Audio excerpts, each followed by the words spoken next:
cruise news time. Well, we have passengers who've been stranded at sea for well over a week finally able to leave their cruise ship. We have businesses in Maine suing the government over their new cruise rules. We also have a cruise ship that was forced out of service for a safety issue, finally getting back on the high seas. And well, we've got a dispute between customers over a slot jackpot. Who should get the money, and should the cruise line compensate whoever doesn't? Cruise news and my views. Let's talk about it.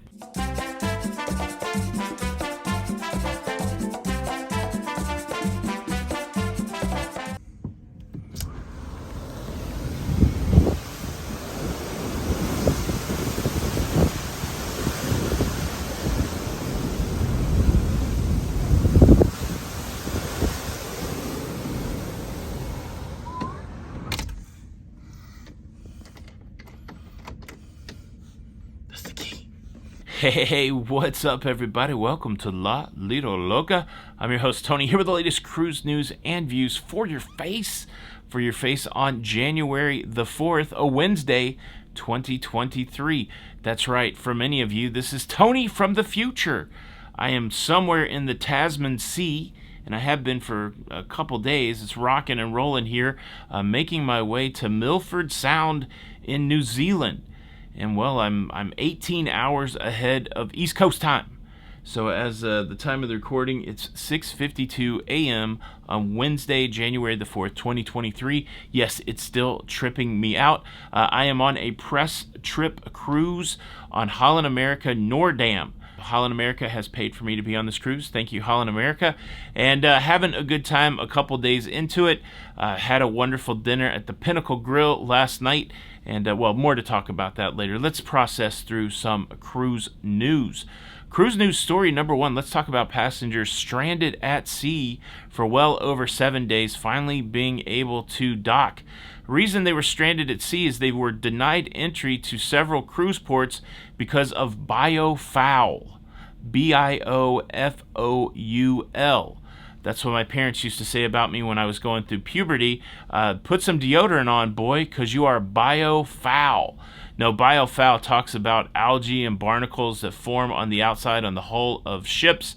And, well, there's some very strict regulations in Australia and New Zealand when it comes to biofoul. And, well, the cruise ship Viking Orion exceeded the maximum amount of biofoul that could be on the hull of the cruise ship and still be able to dock. The Viking Orion missed their port stops in Christchurch and Dunedin in New Zealand, and they also missed their port stop in Hobart in Tasmania.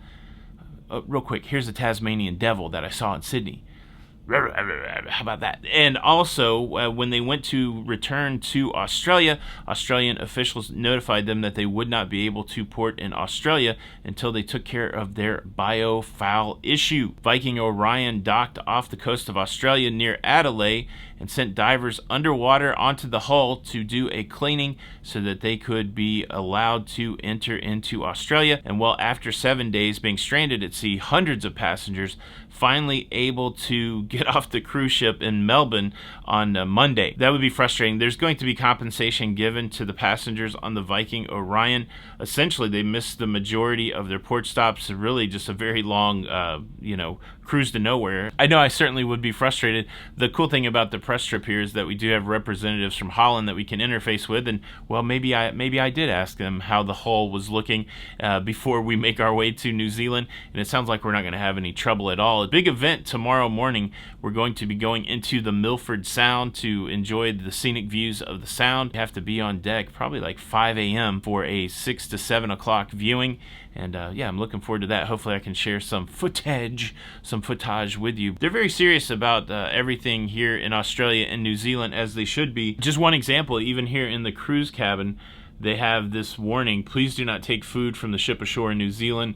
The food in New Zealand is delicious too, and you'll avoid a $400 fine. What do you think these folks should get? You think they should get a free cruise? Do you think they should get some portion of their cruise refunded? I tell you what, if they traveled like I did and had to go halfway around the world just to, I would I would be looking for some pretty significant compensation.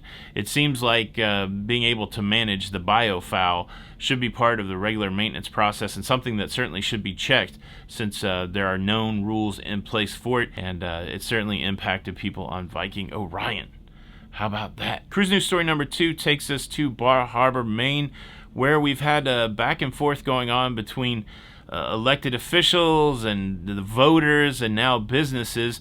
If you've been tracking along with it, Bar Harbor has been going through a series of votes and initiatives to limit the amount of cruise passengers that can visit Bar Harbor during their cruising season. And the latest round of votes and new regulations put in place has limited the amount of passengers that can come to Bar Harbor to around 1,000 per day, depending what month it is, that kind of thing. The big takeaway is that it's significantly limited, and while now we have businesses filing a lawsuit to push back against the new rules for limited capacity in Bar Harbor. And essentially what's happening is the plaintiffs in this lawsuit are asking a judge for an injunction to prevent the new application of the limitations of the rules, which are supposed to kick in starting in March of 2023. The plaintiffs include 2 of the pier owners, BH Piers and Golden Anchor. They own the piers there in Bar Harbor. They're set to lose money, of course, with less cruise ships possibly coming in there. There's also a whale watching company. There's a company that runs tender services. It's an old debate, right? The will of the people said they want less cruise passengers in Bar Harbor. Of course, the businesses that benefit from it say, well, we don't want that. And now it's going to go to court to determine what's going to be the rule of the day. Where do you fall on these issues? Do you think like the town locals should decide their tourism, or do you think it should happen at a higher level, at a state or at a federal level? Leave a comment below. Cruise news story number 3 takes us back to talking about the cruise ship Ambience. Ambassador Cruise Line cruise ship, the Ambience. You may remember it from last month, a very weird situation where the cruise was already underway, where passengers were on board and they were enjoying their first day of the cruise, still docked. They hadn't left the dock yet, but people were having their dinners and they were going to shows. They got notified that, well, they would have to get off the cruise ship, that they could stay the night, but they could get off the next day. But either way, their cruise was canceled, and it was canceled because during an inspection, it was found that the sheaves that hold the cables for the lifeboats, well, that some of them were cracked, and it was a very serious issue. That cruise that folks were already on was canceled. The very next Christmas cruise was canceled, and well, finally this is all resolved. The Ambience is now repaired and is getting ready to leave Tilbury, UK on a 52-night cruise. It's a not so subtle reminder that these vessels that we are traveling on are machines with many moving parts and many things that can become in disrepair, and certainly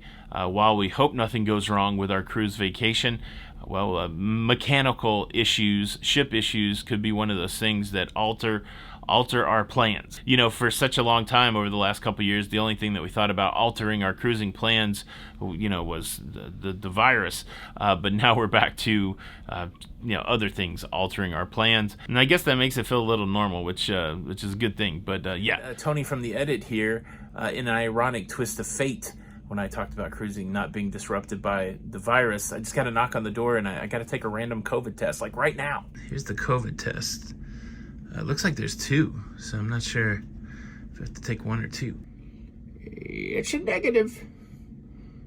It's a negative. That's wild. I never had a knock on the door random test, but I guess the whole ship's getting tested. So if I hear anything interesting, if it's beyond routine, of course I'll talk about it. Now we got to get to a couple interesting stories where cruise passengers are demanding compensation for really interesting reasons, including a fight over a slot jackpot.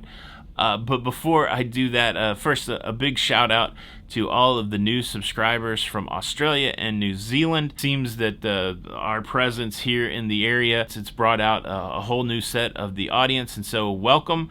Glad to have you here. I appreciate all of the feedback, all of the help with pronunciations.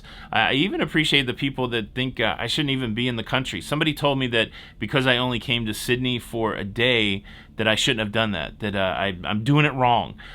So I apologize to anybody that's offended offended that I am here. But man, I've had a blast in Sydney. I'm going to spend one more day in Sydney when I get back and try to see some more things. Unfortunately, I can't live here for 6 months before I start commenting about Sydney, but you know what? It warms my heart to know that people are supportive and people are critical in the same way all over the world. Much love for Sydney, and thanks everybody who's joined the Loca fam, subscribed.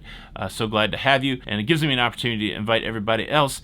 If you're finding value in the cruise news, if you like a little bit of this commentary, you can get it on the daily, and you can get it first by being subscribed. Subscribe with the notification bell. It's going to keep you up to date with all things cruising. Yeah, I'm your man. Good day. I still can't get into the cadence of saying good day and mate. Should you do that, or should I just be an American in Australia? I think that I don't know. All right. 2 stories that have tickled my funny bone today. The first one, very simply, if you remember last week or the week during Christmas, all the days are running together now, Southwest canceled over 15,000 flights. They completely melted down and had a little bit of a struggle for a couple days. Had a bad week is what it seems like. But their cancellations did cause some cruise passengers to miss their cruise ship. And some cruise passengers said, well, we booked with Southwest Airlines and they canceled our flights. And, that's on Southwest. And so we would like some compensation from the cruise company. That's right. There are people that are reaching out to Carnival Cruise Line saying because Southwest canceled our flights and we were unable to make our cruise, we would like a refund, please. I don't even know what commentary I should give on that. I guess maybe it's like a last-ditch effort to try to get some sort of compensation in a bad circumstance. So maybe if you ask everybody to get something, maybe you will get something, and maybe Carnival will have a big heart. Certainly people have to know that, that they're airfare, unless they booked it through the cruise line, is on them. Their ability to get to the cruise port, unless they've made arrangements with the cruise company, is on them. This is why it is important to get travel insurance. This is why it's important to get travel insurance that has trip interruption, that would actually take care of you and give you some of your money back if things like your air flight got canceled. That's a bold move to say, hey company who had nothing to do with me not being able to use your service, I would like my money back. Would you ask the cruise company for your money back if your flight got canceled? Maybe I'm out of touch on this one. Leave a comment below. Oh, I got distracted. Hold on. I got to show you guys this.